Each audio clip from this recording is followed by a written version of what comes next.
planteando hace un momento, el ejercicio de la práctica reflexiva parte de esa observación que realizamos, esa distinción entre lo que llevamos a cabo en el aula y cómo lo observamos. Los elementos de la observación, desde la observación y retroalimentación docente como estrategia de desarrollo profesional, podemos considerar tres aspectos. Primero, la distinción entre el observador y la observación. Una cosa es la situación que sucede allí, la práctica, los juegos, las interacciones, la manera como los estudiantes están desarrollando las actividades y el lugar del observador. Aquí vamos a tener en cuenta en el acompañamiento en aula dos lugares de observador importantes. El observador desde el maestro como docente que está llevando a cabo su práctica pedagógica. En ese ejercicio tiene un lugar de observación. Y el observador desde el lugar del par docente tutor que acompaña esa práctica y que, si bien no está de manera directa desarrollando la situación de enseñanza-aprendizaje, sí está presente, está apoyando y desde otra perspectiva puede observar lo que allí sucede. Y esos dos lugares de observación pueden complementarse, pueden dar distintos puntos de vista e enriquecer fundamentalmente esa reflexión. El proceso de observación y sus modalidades es otro de los aspectos o elementos dentro del proceso de observación, o sea, el qué observamos y cómo lo observamos. Y el tercero, el marco de la observación, que corresponde a el contexto en el que se está desarrollando la observación, que no es todo el tiempo, que hay unos momentos específicos, entonces se establecen unos límites de ese lugar de la observación. En particular, nosotros nos vamos a concentrar en el proceso de observación y sus modalidades. Dentro de esa observación, esos procesos de observación, encontramos tres niveles. El nivel de descripción, que está centrado en dar cuenta de lo sucedido de una manera general. El nivel de evaluación, que implica emitir juicios de valor respecto a la calidad de las interacciones observadas, por ejemplo, y el lugar de la interpretación, que genera inferencias y relaciones a partir de los elementos observados. De acuerdo a estos tres niveles, nosotros desde la experiencia del programa debemos reconocer fundamentalmente el de la descripción, porque es el que nos permite dar cuenta de qué es lo que está pasando, cómo se dan las cosas, de qué manera se propician o no los aprendizajes o de qué manera los estudiantes acceden o no a ciertos conocimientos, y también reconocer cómo sucede esa apropiación de los materiales desde el maestro, desde los estudiantes y esa contextualización de los mismos. Es importante entonces tener ese panorama de darnos cuenta de qué sucede. Y el nivel de la interpretación. ¿Por qué el nivel de la interpretación? Porque nos interesa generar esas inferencias, esas relaciones que nos permita problematizar en términos de reflexionar y entender qué pasó, por qué pasó y cómo lo podemos resolver. Estas categorías entonces de la observación que nos parecen importantes de resaltar es en el lugar de la descripción.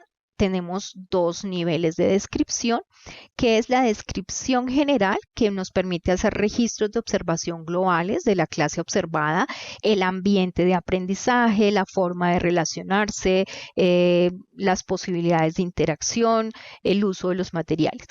La descripción detallada y relevante ya son aspectos específicos en donde nosotros registramos situaciones muy puntuales, como la lección o el material específico logró o no posibilitar el aprendizaje en el estudiante, observar qué pasa con las interacciones de los niños, son focos de observación. Esa descripción detallada de esos focos de observación nos permiten como hacer un acercamiento a la situación y poderla ver en mayor detalle. Y la categoría de interpretación con descripción. Nosotros debemos, a partir de esa descripción, tanto general como detallada, lograr un nivel de interpretación, ir un poco más allá de la descripción de qué sucede para llegar a la comprensión de por qué está sucediendo, cuáles son los marcos conceptuales que están detrás de esas situaciones y cómo nos permite hacer una mirada más profunda que nos permita encontrar razones de por qué, de para qué o cómo se dieron las situaciones observadas. Aquí es importante recoger esos registros que a veces se pierden en la mera observación directa y que a veces se nos escapan por la movilidad de las situaciones. Entonces, importante observar, pero también importante tener recursos de registro.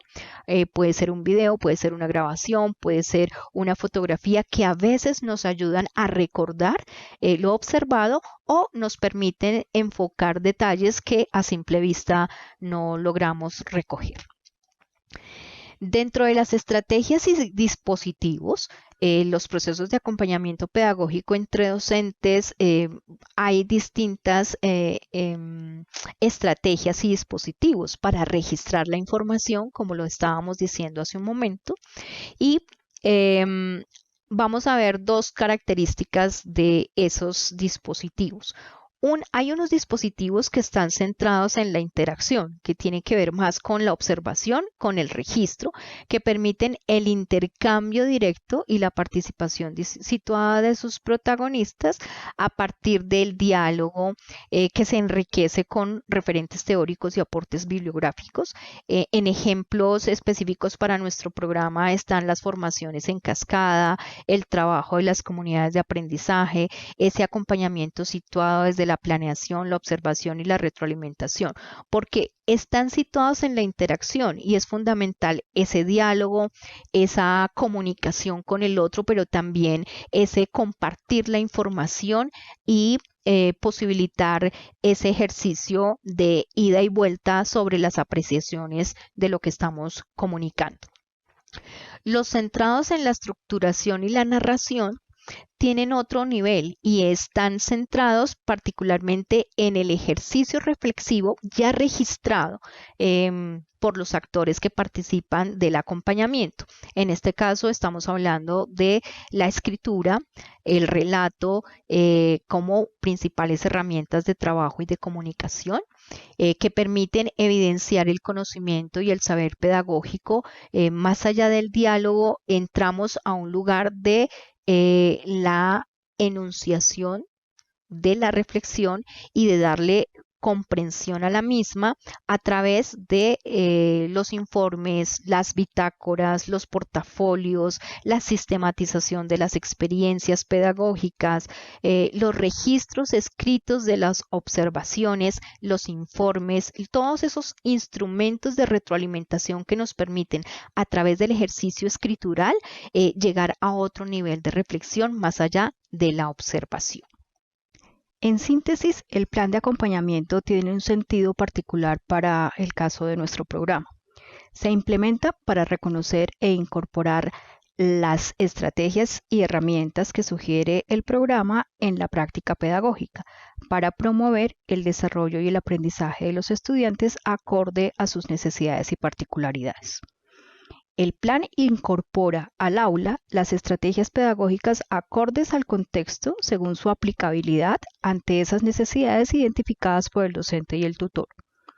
Y el plan se enfoca en el apoyo y la observación sistemática de esa implementación de las estrategias sobre el proceso de enseñanza-aprendizaje en el aula que el tutor y el docente han acordado realizar. ¿Qué es el plan entonces? Es una hoja de ruta para implementar en el aula las estrategias pedagógicas elegidas por el docente y el tutor. Es un recurso básico, ágil, con datos fundamentales que permiten ver el acompañamiento en aula. No se requiere un recurso robusto, sino la idea es tener un material que nos permita movilizar de manera ágil y que podamos ver con cierta rigurosidad, pero también de manera rápida, cuál es el progreso en el desarrollo de las estrategias o en la implementación de las herramientas del programa. Se enfoca entonces en qué y cómo se lleva a cabo el acompañamiento y da cuenta de su continuidad y evolución. Es un elemento que nos va a permitir darnos cuenta de qué pensamos alrededor del acompañamiento, en qué nos enfocamos, qué ha pasado con ello y qué resultados hemos alcanzado. ¿Qué utilidad tiene? Pues nos permite tanto al docente y al tutor enfocar la observación, reconocer cómo se incorporan las estrategias y las herramientas. Nos permite visibilizar el progreso y la continuidad de las acciones adelantadas y su incidencia en los aprendizajes de los estudiantes, y también ver la continuidad en la realización del acompañamiento en aula por ciclos con un registro sistemático, darnos cuenta que en este primer ciclo o en esta primera parte del ciclo nos propusimos ser más justos entre lo que planeamos y lo que se lleva al aula, por ejemplo, y darnos cuenta que en el transcurso del acompañamiento eso se va alcanzando de cierta manera y ya se supera o se logra, y poder plantear otros planes, otras ideas a desarrollar en la práctica pedagógica que estén posibilitando los aprendizajes de los estudiantes. ¿Cómo construir el plan? Parte de la observación y la reflexión de la práctica durante los ejercicios de planeación, desarrollo y evaluación de la práctica. Puede surgir en cualquiera de esos momentos y es importante no perder de vista ese ejercicio reflexivo, porque como veíamos en la práctica reflexiva y el pensamiento reflexivo, es muy importante tener en cuenta esos puntos de partida para desarrollar desde ello los planes. Se reconocen los aprendizajes y la forma pertinente para posibilitarlos en contexto acorde con los procesos de los estudiantes. No podemos perder nuestro foco, que es lograr que esos aprendizajes de los estudiantes, más ahora que estamos en esta coyuntura importante de alcanzar unos aprendizajes que de pronto están rezagados o potenciar posibilidades de aprendizaje mucho más pertinentes a las necesidades de los estudiantes, y eso pues tendría que ser importante para que nosotros podamos favorecer las estrategias y las formas de trabajo más adecuadas.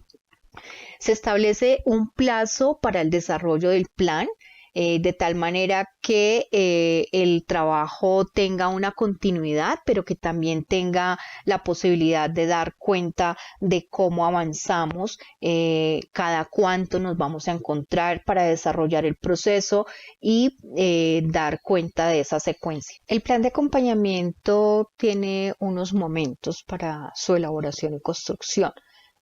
Podemos hablar entonces de un alistamiento.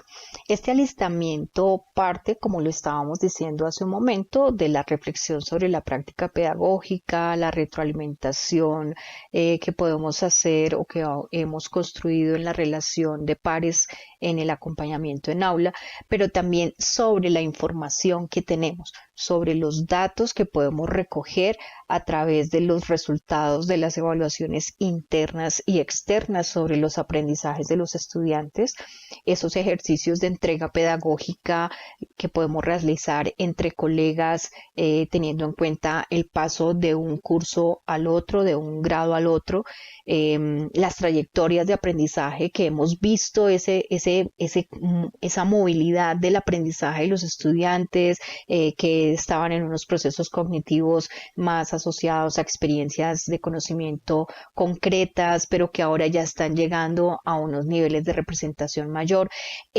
Esas trayectorias de aprendizaje nos permiten darnos cuenta del momento específico en el que se encuentran los estudiantes, y esta información es fundamental para poder planear y escoger las estrategias pedagógicas más adecuadas pues para el desarrollo de las experiencias de trabajo con los estudiantes. El plan entonces contiene unos componentes, una caracterización, el reconocer la situación de enseñanza-aprendizaje, el recoger cuáles son los aprendizajes a priorizar, teniendo en cuenta estos resultados, estos momentos específicos de aprendizaje que queremos potenciar, y la elección de las estrategias o materiales pedagógicos del programa que van a estar acordes a esas necesidades y que vamos a posibilitar o vamos a planear dentro del desarrollo del aula. Y finalmente un cronograma, un calendario. Esto lo vamos a ver con detenimiento en las próximas diapositivas. Esto finalmente tendrá entonces una relación con el ejercicio del acompañamiento en aula con sus características de apoyo, de observación, retroalimentación y sistematización.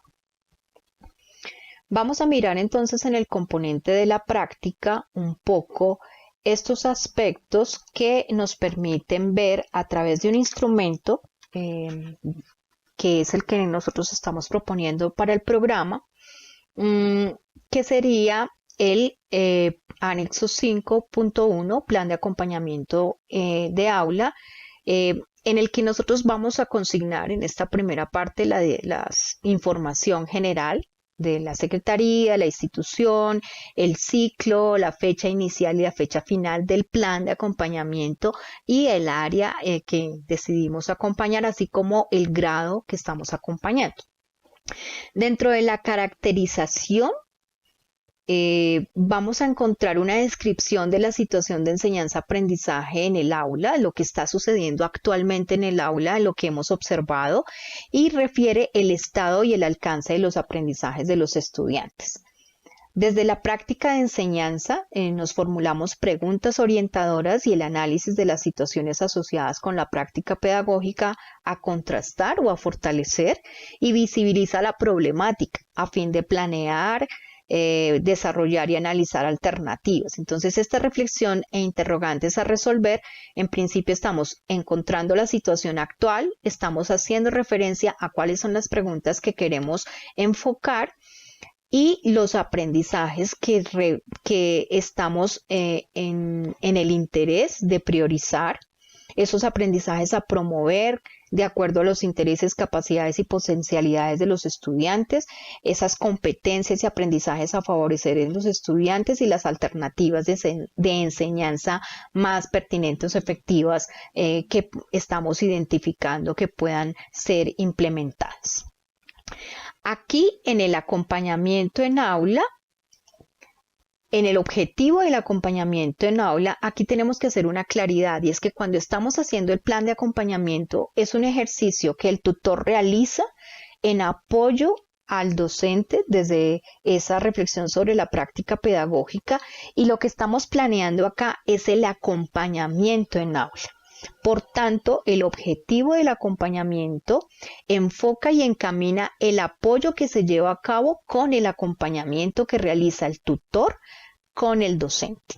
Entonces aquí vamos a consignar los objetivos general y específico del acompañamiento. Es posible que el objetivo sea implementar, por ejemplo, un material de ATAL, un ejercicio con el material de ATAL, y en ese caso vamos a buscar una implementación específica. En ese orden de ideas, el foco del acompañamiento está allí, en cómo movilizar los procesos de conciencia fonológica o fonética en el trabajo con los niños.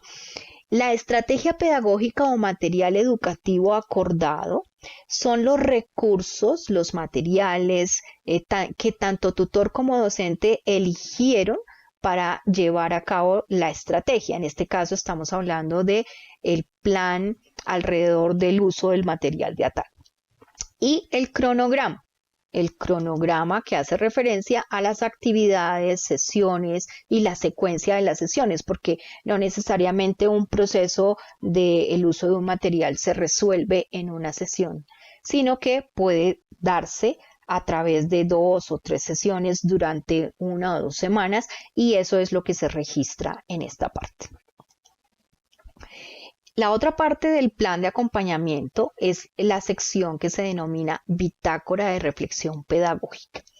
Aquí nosotros vamos a tener en cuenta esos aspectos a observar, esas preguntas detonantes, esas preguntas que surgen durante el acompañamiento en aula, en la planeación, en el momento de la observación y de la retroalimentación, que nos ayudan a orientar ese curso de las reflexiones, hacia dónde hemos ido avanzando con lo de la reflexión.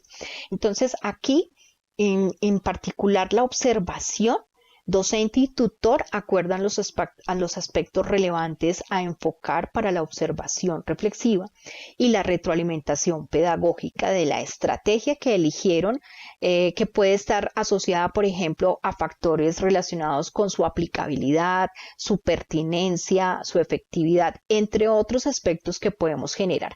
Aquí van a surgir entonces preguntas orientadoras que deciden las personas que están implementando el plan. En este caso estamos hablando del docente de grado segundo en el área de matemáticas del establecimiento educativo en un territorio de nuestro país. Y el tutor que acompaña ese establecimiento. Entonces es muy particular, es muy focalizado. Por tanto, la elección de las preguntas, los focos están muy supeditados a la necesidad del contexto. Esos aspectos a observar son los que nos van a permitir en el momento de la retroalimentación establecer el diálogo, establecer la comunicación sobre esos aspectos que decidimos observar y poder darle curso a un ejercicio sistemático a la reflexión sobre la práctica. En este ejercicio es muy importante que pongamos a movilizar esa posibilidad de observación, de reflexión y sobre todo de registro, de poder plantearnos las preguntas más auténticas, las preguntas más importantes dentro del proceso que nos permitan encauzar ese acompañamiento en aula. Vamos a mirar más adelante entonces un elemento que dentro del programa estamos planteando y es el repositorio de preguntas reflexivas, porque consideramos que puede ser un instrumento de apoyo. Este es el repositorio de preguntas para el momento del acompañamiento en aula de las preguntas reflexivas, el anexo 5.2, apoyo a la bitácora. Estas preguntas son prototipo y estas preguntas las hemos construido con el equipo de formadores y las hemos planteado para que los tutores y docentes las puedan tener como punto de referencia. La idea es que no son preguntas de obligatorio cumplimiento y utilización, sino más bien prototipos o posibilidades que les permita a ustedes ilustrar sus propias preguntas o adaptar las preguntas que están aquí, en tal medida que preguntas para la planeación, pues ustedes eligen una pregunta que pudiese ser aplicada de acuerdo a su plan de acompañamiento o que puede ser una pregunta que ustedes pueden retomar y adaptar, reconfigurar o volver a construir de tal manera que esté mucho más pertinente a esas condiciones. Como les digo, este es un recurso de apoyo, de consulta y de referencia para construir sus propias preguntas que irían en su plan de acompañamiento. Tenemos preguntas para el momento de la planeación, preguntas en las categorías, preguntas para las categorías acordadas en que queremos enfocar durante la observación. Entonces ustedes van a encontrar la numeración de acuerdo a las categorías, pueden ser estas, pueden ser otras. Ustedes pueden crear sus propias categorías, incluso alimentar este repositorio y las preguntas asociadas con cada una de esas categorías. Por ejemplo, el nivel y forma de participación de los estudiantes tiene una pregunta que puede estar asociada que dice ¿qué procedimientos usan los estudiantes para resolver las situaciones propuestas? Y así sucesivamente. Esa relación entre categorías de observación o focos para observar y las preguntas es importante. ¿Por qué? Porque en las categorías yo obtengo un punto de referencia para enfocar la observación. No puedo perder de vista que debo ver la forma y el nivel en que participan los estudiantes, por ejemplo. Y este tipo de preguntas me ayudan a posibilitar esa observación. ¿Qué voy a observar de esa participación? Voy a observar los procedimientos que los estudiantes utilizan para resolver las situaciones propuestas. Y esto nos ayuda a encauzar la reflexión y obviamente el registro. Acá están las preguntas en la retroalimentación.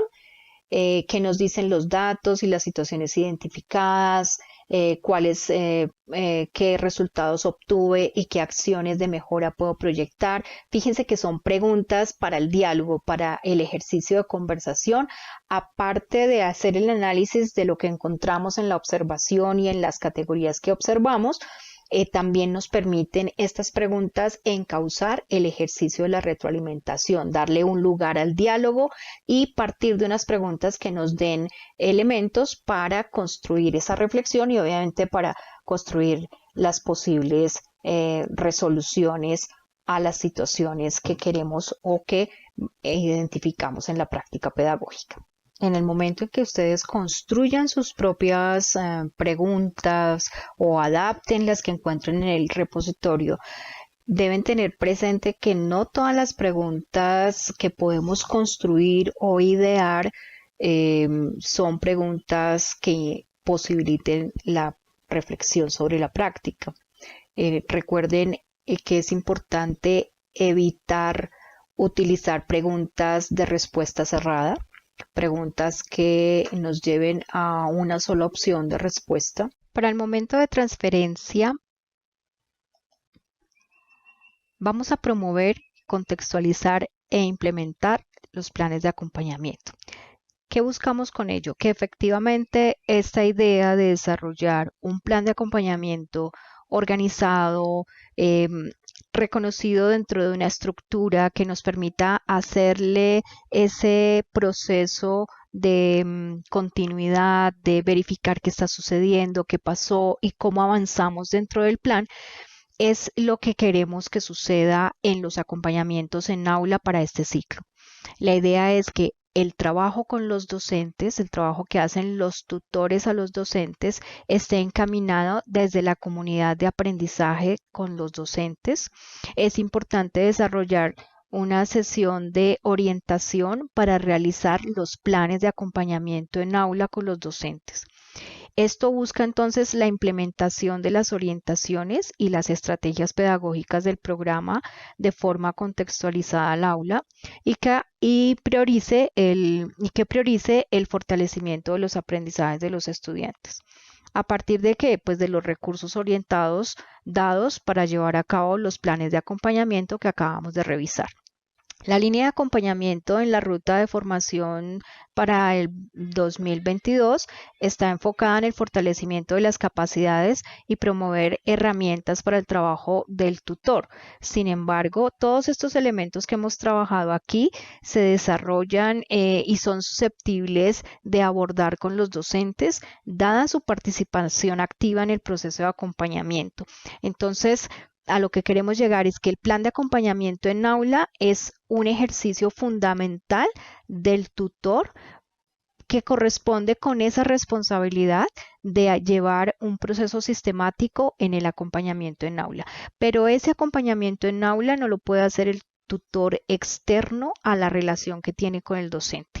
Es fruto del diálogo, de retroalimentación, de acompañamiento que se ha venido dando, que se va construyendo paulatinamente con el docente, de tal manera que es el docente también partícipe de este proceso. La definición del plan, la elección de la estrategia de trabajo, la van a acordar tanto el docente como el tutor, aunque el tutor pues tendrá una responsabilidad importante en registrar los planes, en hacer la sistematización de la información que allí se recoge. También es importante tener presente que el plan de acompañamiento no es la planeación de la clase o la planeación de aula que hace el docente. Son instrumentos distintos. El plan de acompañamiento, como su nombre lo indica, es el plan para acompañar el proceso de apoyo que hace el tutor en el aula, y el plan de aula o el plan de clase es el que desarrolla el docente como parte de sus responsabilidades profesionales de organizar el trabajo que desarrolla con sus estudiantes. Recomendaciones para cerrar, importantes en este momento de la contextualización y apropiación de todo este proceso dentro del acompañamiento en aula. Implementar el plan de acompañamiento desde un reconocimiento de la realidad directa, concreta en la que estamos, de tal manera que nuestros registros van a mostrar esa particularidad. No es lo mismo lo que sucede en el interior del país, o lo que sucede en la costa pacífica, o lo que sucede en el Atlántico. O sea, cada contexto, cada territorio, por sus diferencias culturales, por la particularidad de las vivencias en el aula, pues es un elemento importante a reconocer. Reflexionar sobre la propia acción, sobre lo que hacemos, el cómo acompañé la planeación. Es importante que ese acto reflexivo también esté supeditado en la labor del acompañante, que en este caso es el tutor, en cómo acompañé la planeación, cómo se produjo el apoyo, de qué manera logré que el docente pudiese estar compaginado un poco con la estructura del material propuesto, o hasta qué punto no se logró. Efectivamente, cómo podemos apoyar de mejor manera para que eso suceda. ¿Cuál fue el foco durante la observación? Efectivamente, cumplimos con ese foco o nos fuimos por otro punto que también resultó ser interesante, con el interés de ¿qué? De identificar qué pasó, cómo podemos apoyar los procesos a futuro y qué énfasis se le puede dar al ejercicio de la retroalimentación. Es importante también que ese ejercicio de la reflexión esté supeditado también a la labor del tutor. El tutor y docente afianzan la capacidad reflexiva tanto del uno como del otro en el ejercicio de diálogo. Cuando nosotros entramos en estos ejercicios de reflexión de la práctica entre pares, no solamente está enfocado en el maestro, sino también en el tutor, y los dos como profesionales fortalecen su capacidad reflexiva, toman decisiones consensuadas y supeditadas a una información, a una observación y a un ejercicio sistemático. Y esto es muy importante cuando estamos en el interés de reducir brechas y garantizar los aprendizajes priorizados de los estudiantes. Finalmente, la capacidad de reflexionar sobre la práctica se construye, se desarrolla desde el pensamiento reflexivo. Este pensamiento se activa con preguntas que movilicen inquietudes y lleven a resolver obstáculos o dilemas. Esto es una frase que me parece contundente, que ayuda como a darle cierre a este proceso y darnos cuenta que la capacidad reflexiva de los docentes sobre su práctica pedagógica es parte de su quehacer profesional, es parte de su sello como maestro, y que definitivamente potencia esa posibilidad de construir y reconstruir los procesos de enseñanza-aprendizaje acorde a unas necesidades y a unas particularidades de los estudiantes.